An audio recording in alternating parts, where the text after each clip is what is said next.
Imagine your joy is a heavy wooden safe inside your chest. Every morning, you wake up and try to fill it with small coins of satisfaction. A good cup of coffee, a completed task, a smile from a stranger. But by sunset, you reach inside and all you find is cold, empty air. You feel it, don't you? That heavy, hollow ache in your solar plexus. That sensation that no matter how much good you do, the world just soaks it all up and leaves you dry. We've been trained to be the strong one. We were told that caring about everyone's opinion, fixing every problem, and anticipating every disaster is what makes us good. But look at your body. Look at the way your shoulders are permanently pulled toward your ears. That isn't goodness. That is a slow-motion robbery. Think about your attention as your only true currency. It's the blood of your soul. And right now, you are bleeding out. You are spending your life force on the way a coworker looked at you, on a news story 3,000 miles away, on a version of yourself that only exists in someone else's head. You aren't being a saint. You are just letting the world pick your pockets while you smile and say, "It's okay." It's time to stop defending your right to be miserable and start tearing down the pipes that are draining you. Happiness isn't a mountain you climb. It's the water that stays in the basin once you finally plug the holes. Before we can learn how to be happy, we have to talk about why you're currently giving your joy away for free. Let's get honest about why we care so much. We do it because we are scared. We think that if we worry enough about the outcome, if we replay the disaster 1,000 times in our heads, we're somehow doing something. But here's the cold truth. Worrying is like sitting in a parked car and white-knuckling the steering wheel. Your knuckles are pale, your heart is racing, and you are exhausted. But the car hasn't moved an inch. You aren't preparing. You are just burning fuel in the driveway. Feel that buzzing in the back of your head? That restless itch that tells you to check your phone again, or to reread that message one more time. That is the control illusion. Your primitive brain is convinced that by caring, you can negotiate with the future. But the future doesn't care about your insomnia. The weather doesn't change because you're shivering. We've turned stress into a badge of honor. We think if we aren't suffering, we aren't trying. But notice how much of your caring is spent on things that are already gone, or things that haven't even happened.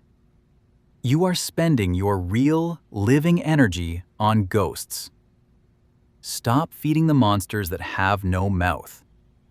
When you obsess over how someone might react, or why the world should be different, you are literally handing over your lunch to a shadow.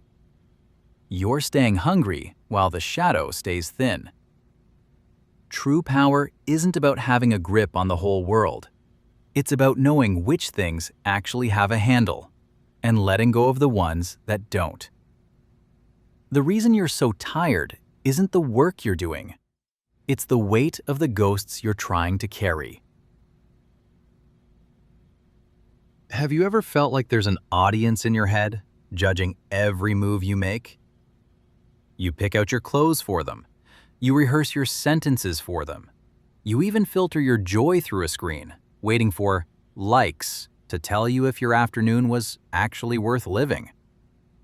Here's the secret. You aren't actually caring about them. You are caring about the ghost version of you that lives inside their minds. You've handed the remote control of your heartbeat to people who aren't even watching this show. Notice that tightness in your throat when you're about to say no, but you say yes instead? That is the feeling of an invisible string pulling on your jaw. Every time you perform a version of yourself just to be accepted, you are cutting a small hole in your own soul. You think you're being kind, but you're actually being a hostage. You are staying in a cage made of mirrors, constantly checking if you look right while the sun is setting outside without you. We spend our most precious years trying to be tolerated by people who don't even like themselves. Think about the energy it takes to keep that mask from slipping. It's exhausting, isn't it? It's time to step off the stage. The audience is a lie. Most people are so busy staring at their own mirrors that they haven't even noticed your performance. Freedom starts the moment you realize that "what will they think?" is a question that leads to a grave. Stop buying tickets to a show where you are the only one paying with your blood. The weight you're carrying isn't your life. It's the expectation of how your life should look to a stranger. Let's talk about the silent ghost that follows you everywhere. It's the voice that whispers, "I should be further ahead by now. I should be married. I should be the perfect daughter, the successful son, the tireless worker." Who wrote this list? And why are you the only one bleeding to cross things off of it? Feel that dull ache in your lower back? That isn't just sitting too long. That is the crushing weight of a script you didn't write. We've been fed a diet of shoulds since we were in diapers. We were taught that our value is a math equation. Your usefulness to others equals your right to exist. But you aren't a tool. You aren't a battery designed to power someone else's dream. Think about a tree in a vast field. Does it apologize for not bearing fruit this year? Does it feel guilty for just standing there, soaking up the sun and breathing the air? No. The tree is useful simply because it exists. It provides shade because that is its nature, not because it's trying to earn its spot on the earth. But you've been trying to pay for the air you breathe with your exhaustion. You've turned your life into a debt collection agency, where the only thing being collected is your own joy. It's time to burn the script. The world will tell you that not caring is selfish.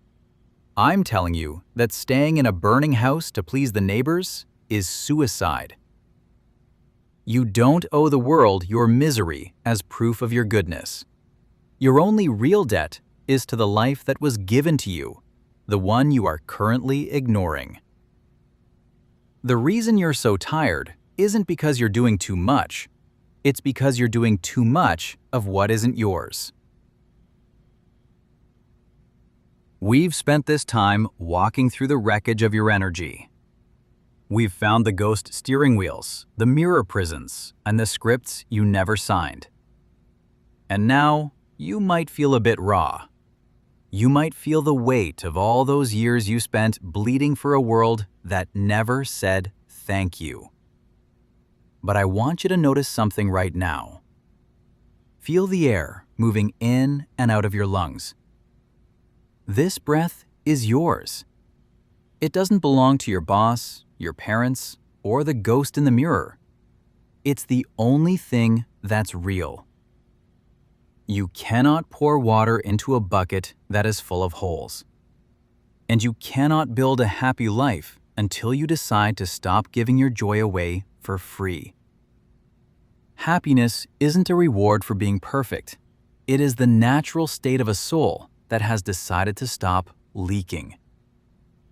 Your first act of rebellion isn't to go out and change the world. It's to sit still and say, "I am no longer for sale." Stop explaining yourself. Stop apologizing for taking up space. Stop trying to earn a life you already own. Now that we've found the leaks, we have to learn how to plug them. In the next video, we aren't just going to talk about joy, we are going to reclaim it. I'm going to show you how to build a fence around your heart, how to rewrite your own rules, and how to use the power of no as a weapon of freedom. I'm Logan. The bleeding stops here. I'll see you in the next part, where we finally start living. Go take a breath, a real one.